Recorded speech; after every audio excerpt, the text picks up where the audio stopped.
Hello everyone, very welcome back to our YouTube channel. आज हम लोग डिस्कस करने वाले हैं सेलिंग टू बाइजेंटियम। ये WBEST की लास्ट पोएम है हमारे सिलेबस के अंदर।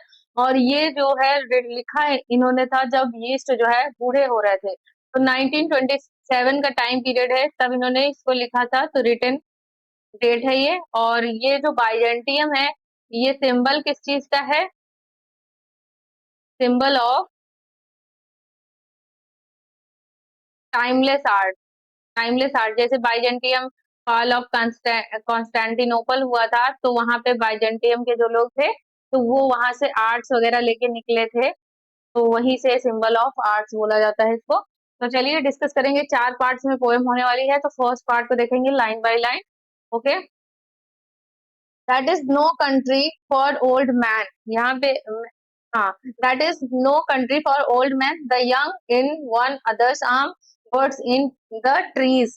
तो इन लाइंस का ये मतलब है, यहाँ पे कह रहे हैं यह देश बूढ़े लोगों के लिए नहीं है। That is no country for old man, यानी कि बूढ़े लोगों के लिए नहीं है ये संसार जो है। कंट्री मीन संसार, बूढ़े लोगों के लिए नहीं है।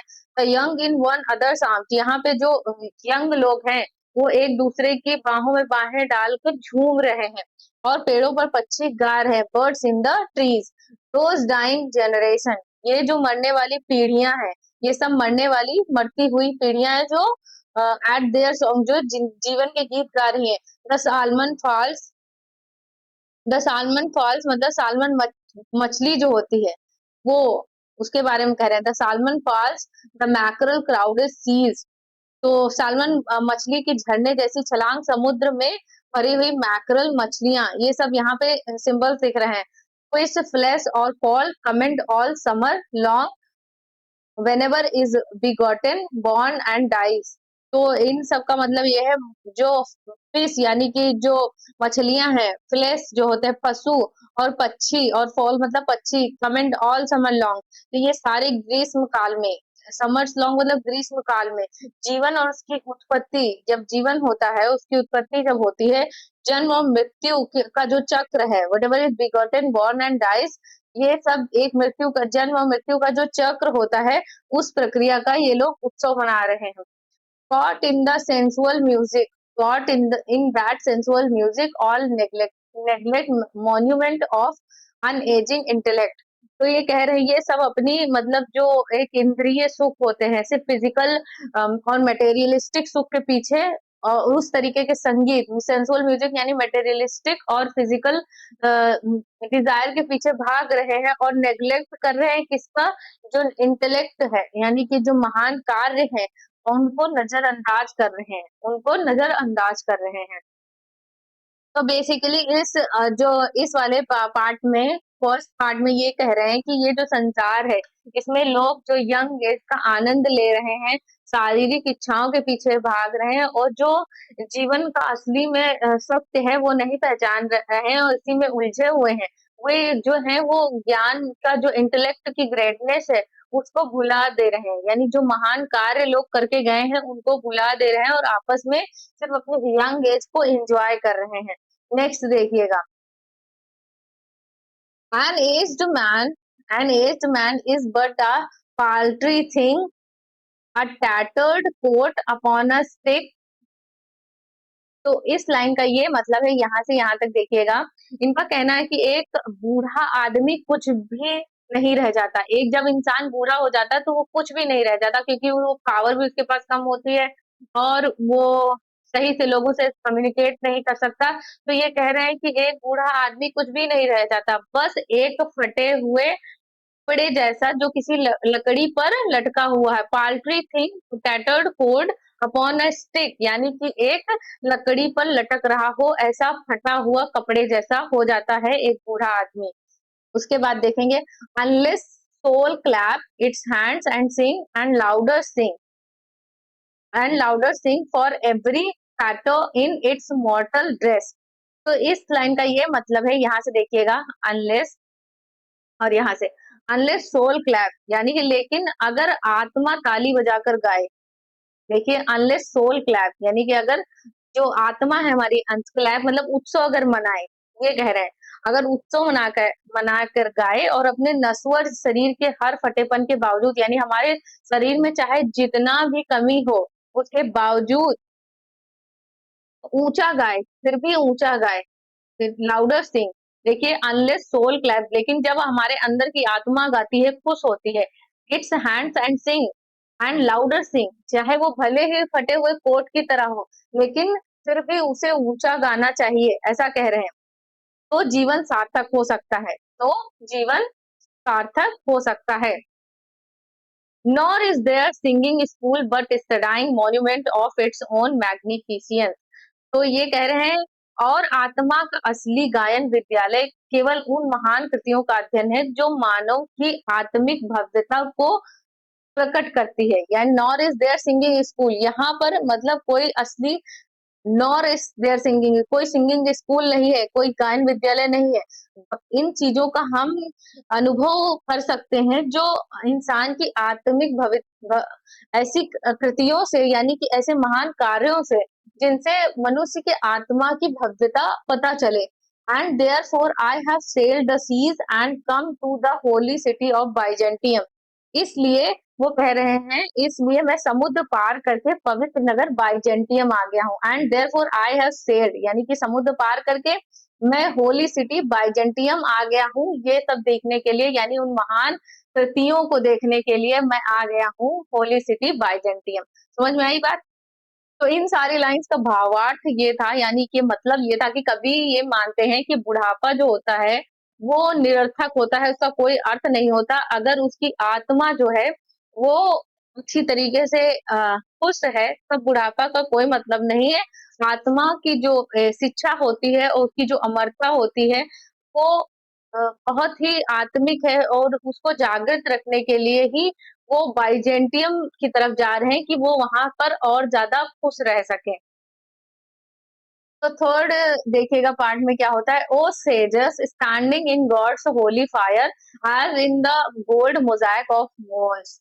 तो ये लाइन का क्या मतलब, इन दो लाइंस का, तो कह रहे हैं, हे संतो, ओ सेजस, जो ईश्वर की पवित्र अग्नि में, standing in God's holy fire, जो ईश्वर की पवित्र अग्नि में खड़े हैं, जैसे in the gold mosaic of walls, जैसे कि जो किसी सुनहरी मोज़ैक चित्र में खड़े होते हैं, गॉड मतलब एक गॉड चित्र में खड़े होते हैं, वैसे ही तुम मतलब जो गॉड की अग्नि है उसमें खड़े हो। तो ऐसे संतों को पुकार रहे हैं, come from the Holi fire, come from the Holi fire, उस पवित्र अग्नि से आओ। बर्न इन अ गायड, यानी कि जो घूमते हुए चक्र में मेरी आत्मा के गुरु बनो, जो घूमता हुआ चक्र है जीवन मृत्यु का, उसमें, यानी मैं जिस संसार में आया हूँ उसमें मेरे गुरु बनो। And and be the singing master of my soul, and be the singing master of my soul, यानी कि मेरे आत्मा के गुरु बनो। Consume my heart away sick with desire and fasten to a dining animal, मेरे हृदय को जला दो, कंज्यूम माई हार्ट अवे, जो कि बीमार है, डिजायर, जो अनचाही डिजायर्स हैं उनकी वजह से, अपनी इच्छाओं से बीमार है। And fasten to a dying animal, और जो कि एक मरते हुए पशु के शरीर से बंधा हुआ है। It knows not what it is, it knows not what it is and gather me into the artifice of eternity. वो आगे कह रहे हैं, मेरा हृदय स्वयं को नहीं जानता, it knows not what it is, यानी कि मेरा हृदय स्वयं को नहीं जानता। And gather me into the artifice of eternity, मुझे अमरता की कलाकृति में समाहित कर रहा हो। वो कहाँ गया है, बाइजेंटियम में गया है, वहां ये सब बोल रहा है। तो यहाँ पर कवि जो है वो संतों और कला के प्रतीक जो वहां पे हैं, उनको देख के कहता है कि, प्रार्थना करता है कि उनकी आत्मा को शुद्ध करे और उसे अमरता प्रदान करे। तो नेक्स्ट हमारा लास्ट है फोर्थ, इसे देखिएगा, once out of nature I shall never take my bodily form from my natural things. वो आगे कह रहे हैं कि जब मैं इस नेचर से बाहर निकल जाऊंगा, यानी इस प्रकृति से बाहर निकल जाऊंगा, यानी मृत्यु के बाद, once out of nature I shall never take my bodily, तो मैं दोबारा अपना शरीर कभी भी नेचुरल रूप में नहीं लूंगा, यानी प्राकृतिक रूप से मैं अपने शरीर में वापस कभी नहीं आऊंगा। वो कह रहे हैं जब मैं मर जाऊंगा, इस प्रकृति से निकल जाऊंगा, तो फिर मैं दोबारा से अपनी बॉडी में कभी नहीं आऊंगा नेचुरल रूप से। But such a form as Grecian goldsmiths make of hammered gold and gold enameling. तो इन लाइन का मतलब है बल्कि मैं वैसा रूप लूंगा, बट सच अ फॉर्म यानी कि मैं वैसा रूप लूंगा जैसा यूनानी सुनार, ग्रेसियन गोल्ड स्मिथ यानी यूनानी सुनार की हथौड़ी से और मीनाकारी से बनते हैं। यानी कि यहाँ पे इनको मतलब प्रेज किया है, इन्होंने एडमायर किया। जो जो यूनानी सुनार होते हैं वो बहुत अच्छी हथौड़ी से मार मार के बहुत अच्छी अच्छी वो क्या बोलते हैं उसको, जो हथौड़ी से मार के पीट के बनाते हैं मूर्तियां, वैसा मैं बनना चाहूंगा। To keep a drowsy emperor away, जैसे कलाकृतियां बनती हैं जो ऊँघते हुए सम्राट को भी जगा देती, यानी कि ऐसी कलाकृतियां मैं बनना चाहूंगा जिसे देखकर लोग आश्चर्य करें, जो मतलब सोते हुए एम्परर को भी जगा दे सकती हैं। ऐसी कलाकृतियां हमको देखना है, हमको बनना है। और set upon a golden work to sing, work to sing to lord and ladies of Byzantium of what is past or passing or to come. वो आगे कह रहे हैं, या मैं स्वर्ण शाखा पर बैठकर गाऊंगा, और set upon a golden work to sing यानी स्वर्ण शाखा पे बैठकर गाऊंगा, या फिर बाइजेंट to lords and ladies of Byzantium, किसके लिए? तो बाइजेंटियम के राजा और रानियों के लिए। Of what's past or passing or to कम, और बल्कि वो आगे कह रहे हैं उसके बारे में जो बीत चुका है, जो घट रहा है और जो आने वाला है, वो सब जो बीत गया है, जो जो बीत गया है और जो घट चुका है और जो आने वाला है, वो मैं स्वर्ण शाखा पर बैठकर वहां बाइजेंटियम के जो राजा और रानी है, राजा और रानी है उनको सुनाऊंगा, ये वो कह रहे हैं। ठीक है, मतलब ये है कि वो या तो ये मरने के बाद इस प्रकृति में वापस लौटना नहीं चाहते, या फिर वो चाहते हैं कि उनके उनको यूनान के जो सुनार हैं, जैसे हथौड़ी से पीट पीट कर अच्छी कृतियां बनाते थे, वैसा वो बनना चाहते हैं। या फिर वो क्या करते हैं, स्वर्ण शाखा पे बैठकर गाना चाहते हैं उनके लिए, जो वहां के राजा और रानी है उनको ये बताना चाहते हैं किसके बारे में, जो बीत चुका है, जो घट चुका है और जो आने वाला है। तो ये सारी चीजें थी। इस तरीके से ये जो पोएम है, ये बेसिकली जो फिजिकल जो जीवन होता है, फिजिकल जो लाइफ होती है जो कि अस्थायी है, जो मतलब स्थायी नहीं है, हमें से खत्म हो जाएगी भाई। आप कोई भी फिजिकल चीज लेके आए, कोई भी मटेरियलिस्टिक चीज लेके आए, उसकी एक एक्सपायरी डेट होती है। तो उसके उसके बारे में बताया कि लोग उसी के पीछे भाग रहे हैं, जबकि वो अस्थायी है। बल्कि जो सच्ची जो सुंदरता है, जो मुक्ति है, आत्मा में है, और जो कलाएं हैं, जो महान कार्य होते हैं उसमें है। तो इसीलिए बाइजेंटियम जो है एक होली लैंड है, इसको इन्होंने यहाँ पे सिंबलाइज किया है कि उसके जैसा बनना चाहिए, क्योंकि वहां पर एकदम कला एकदम प्रिजर्व करके रखी गई है, कला के लिए वो जाना जाता है, कला का शाश्वत प्रतीक है वो। ओके, सो इस तरीके से ये पोएम हमारी यहाँ पे कंप्लीट होती है, sailing to the Byzantium. Okay, thanks for watching, मिलते हैं नेक्स्ट वीडियो में, बाय बाय।